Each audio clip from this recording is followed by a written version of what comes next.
There is a behavior so quiet, so nearly invisible, that it rules a vast part of human relationships, and almost no one ever notices it.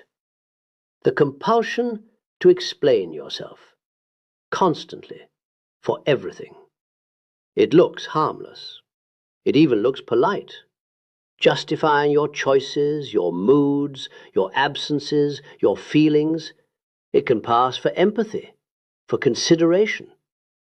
But I must tell you what actually lies beneath this habit, because it is far deeper and far more troubling than good manners.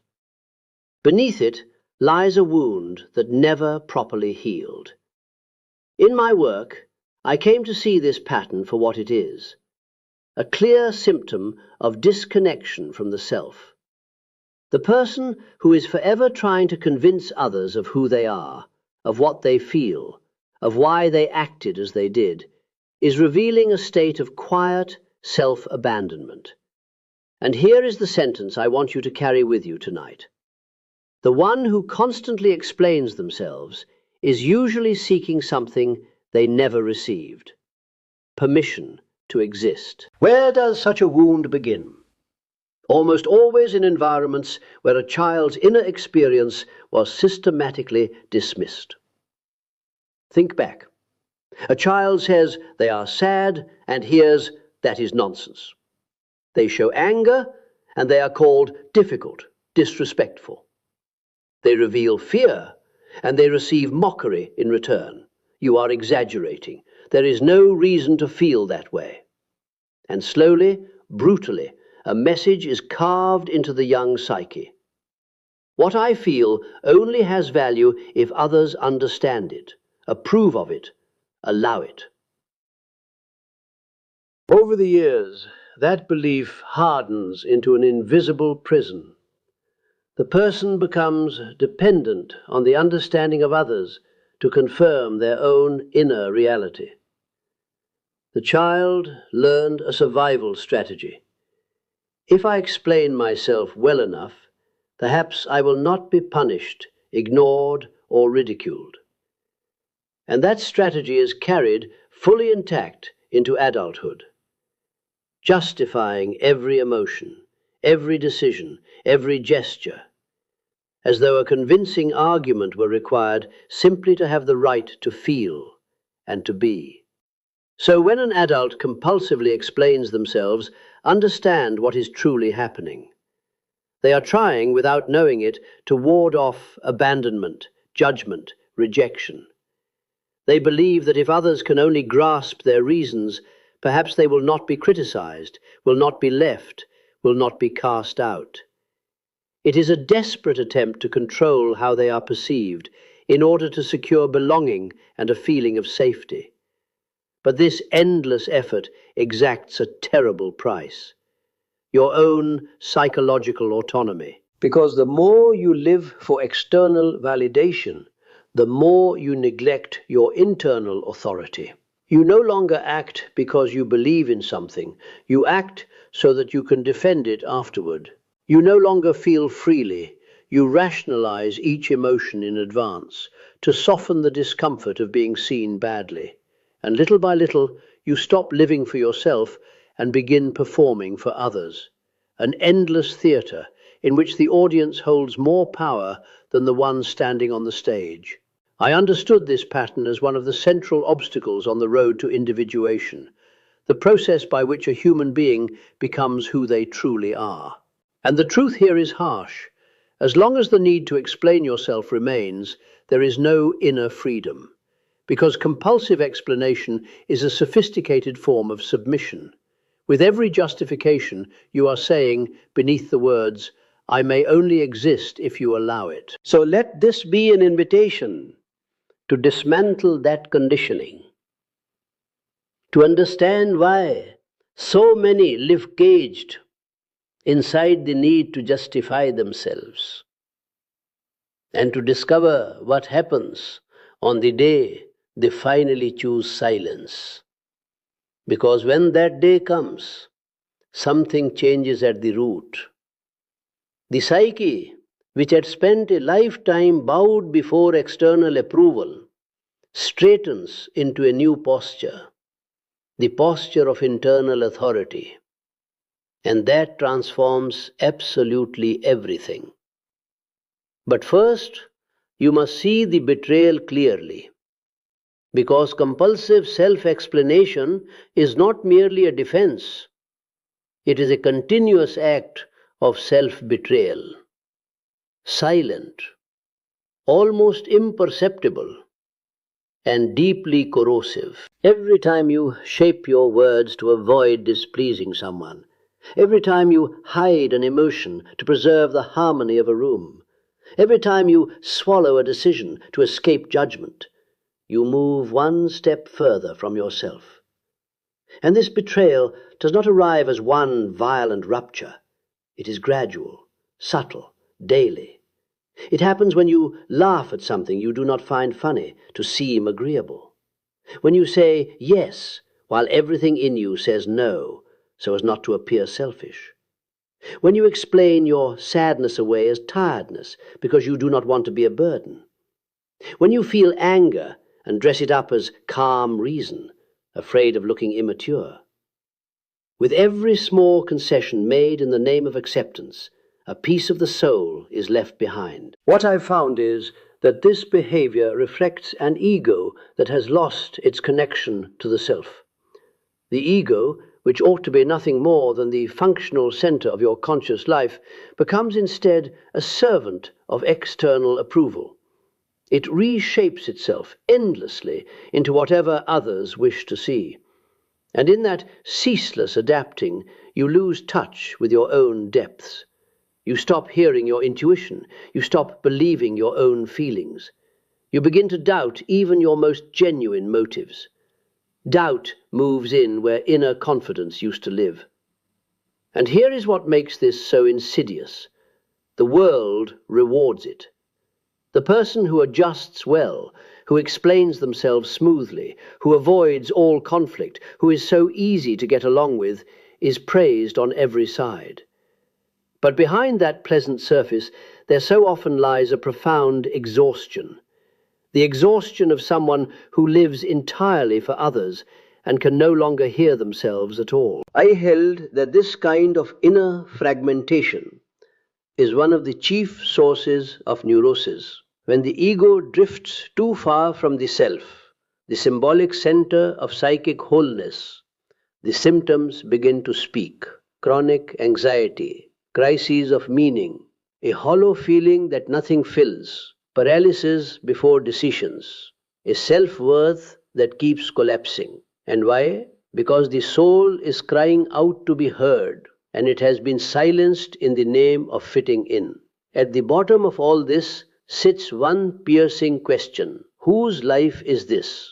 As long as you require approval in order to feel, to think, to act, your existence remains a performance, an edited version of your truth. You will forever be a character inside someone else's story, and never the author of your own. If these words are finding their mark in you, subscribe to this channel.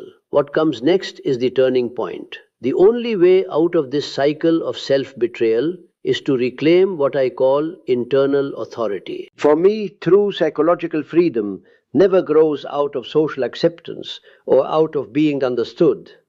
It grows out of this single capacity, the ability to validate your own inner experience without leaning on the approval of anyone. It is the moment you stop asking, will they understand what I feel, and begin to state quietly and finally, it does not matter whether they understand. This is true for me.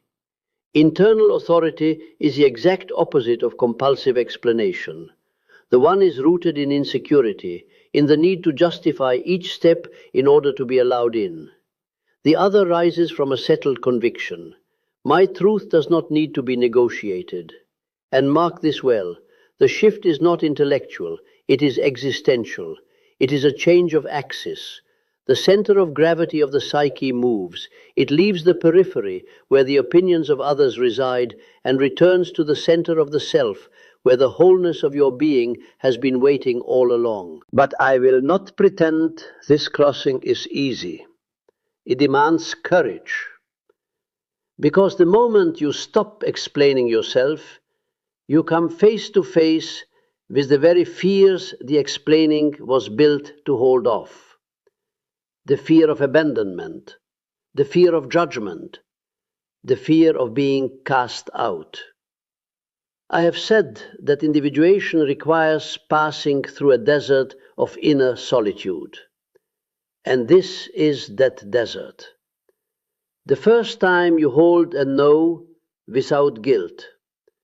The first time you change your mind and offer no defense of it. The first time you end a conversation without giving a reason. Not out of arrogance, simply because you owe no one an account of your existence. Understand me carefully here. Developing this authority does not mean growing cold or deaf to dialogue. Quite the opposite. It means you no longer beg for understanding. You offer your truth as a gift, not as a plea. Your speech stops being a performance and becomes an authentic expression. It is the whole difference between speaking to be approved of and speaking to be true. In daily life, this authority shows itself in the smallest gestures, in silence before a provocation, in the firmness of saying, "This does not sit right with me," without constructing a defense of why. In refusing to enter the emotional games where your position must forever be justified. And above all, in the capacity to bear the discomfort of being misunderstood and to remain whole anyway. This, I believed, is one of the great moments of the entire psychological journey. The instant a person stops outsourcing their self-worth and discovers it rising from within. It marks the death of the old conditioned self, the one that lived to please, and the birth of a new one, rooted, autonomous, whole. But you must be warned, this new posture will not be welcomed by everyone, far from it. Because silence, when it rises from integrity rather than from avoidance, is one of the most transformative forces in the human psyche. It is not the absence of a response, it is the presence of authority. And when you stop justifying yourself, you are not merely sidestepping arguments. You are switching off an entire system of psychological control that fed for years on your insecurity. This kind of silence unsettles people. For those who always expected you to bow, to explain, to correct yourself, your sudden lack of justification reads as rebellion. And in a sense, it is. But not the immature rebellion that screams to be heard. It is a silent revolution, an unspoken declaration. I owe no explanations in order to be who I am. Watch what happens to the manipulators. People who feed on the doubt of others begin to lose the game entirely, because emotional manipulation works only where there is visible vulnerability. The fear of being misunderstood, the fear of being left, the fear of disappointing. Manipulation needs your reactivity the way a fire needs air. But the calm silence that flows from internal authority is a stone wall. It does not answer. It does not defend itself. It does not dance to the music. It simply is. And nothing destabilizes an attempt at control more completely than that. And the relationships that always depended on your submission, whether emotional, intellectual, or behavioral, begin to show themselves for what they are: fragile, one-sided, built on imbalance. When you stop explaining yourself, you break the unspoken pact of inferiority. You cease to stand as someone hoping to be accepted and begin to occupy the place of someone who has already accepted themselves. And that changes absolutely everything. Some people will pull away. Hear me, that is not a sign that you have erred. It is a realignment. Your silence has begun to work as a filter. It reveals who stood beside you out of genuine affinity and who stayed only because you were easy to steer. I have said that individuation often demands ruptures. This distancing is not a punishment, it is a liberation. When you stop justifying your presence, your boundaries, your choices, you begin to draw toward you bonds built on mutual respect rather than on fear or dependence. But prepare yourself for the hardest opponent of all, your own anxiety. The part of you that learned across decades that you must be understood in order to have worth will resist. It will plead with you to go back, to explain just this once, to smooth it over. And it is precisely there that silence becomes a spiritual exercise, a conscious act of remaining whole in the middle of discomfort. Because this silence is not the mere absence of words, it is the affirmation of being, the refusal to place your identity on trial. And the longer you sustain it, the more it transforms into presence, a presence that carries authority, that commands respect without ever raising its voice, that sets boundaries without needing a single confrontation, a presence that requires no one's approval to exist. And the impact reaches deeper than your relationships. Something profound begins inside the psyche itself. Integration. When you stop justifying yourself, you finally begin to listen to yourself. When you stop rationalizing your emotions, you finally begin to feel them fully. The silence you hold toward the world opens a space for listening within. And that is where the true transformation begins. There is something magnetic about a person who feels no need to explain themselves. Something that cannot be faked and cannot be forced. It is psychological integrity. The state of one who no longer negotiates their own essence to fit the expectations around them. I regarded this integrity as one of the most mature fruits of individuation. The person not only knows their truth, they uphold it, without hesitation, without guilt, and above all, without the need for validation. An integrated person does not beg to be understood. They communicate, they express, but they do not labor to convince, because they no longer begin from the premise that their existence requires a defense. Their words come from a solid center, not from a hidden lack. And this changes how the whole world receives them. The world grants more respect to those who treat themselves with respect. And self-respect begins on the day you refuse to negotiate what is essential in you. Do not mistake this for rigidity. Integrity is not inflexibility. It is coherence. The capacity to hold an inner line of truth even under outer pressure. It is when something in a situation feels wrong to you, and even though you cannot yet explain it rationally, you trust the feeling. You present no evidence. You build no elaborate case. You simply say, "This does not sit right with me," and that is enough. Such a stance sounds simple. In this world, it is revolutionary. A world where most people live cut off from themselves, where decisions are made by the opinions of others, where feelings are smothered for fear of seeming too sensitive, where boundaries are crossed behind forced smiles so as not to appear difficult.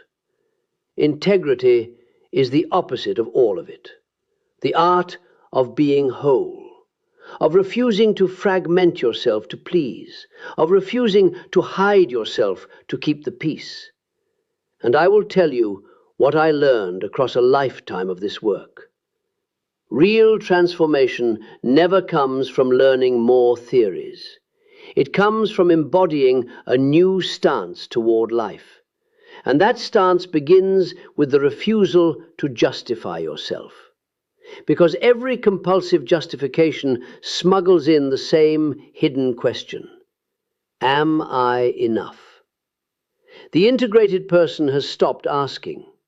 They know, even when the world insists otherwise. And here is the paradox at the heart of it all. The less you seek approval, the more respect you call forth. Because integrity has weight, it has density, it has presence. A centered person can change the atmosphere of a room without speaking a word. They prove nothing, because their inner coherence already says everything. Such people do not beg for space, they occupy it. They do not react out of insecurity, they act out of alignment. But none of it is possible while you go on betraying yourself. It requires that you stop molding yourself for acceptance, that you grant yourself permission to feel, to choose, to act, even when no one understands.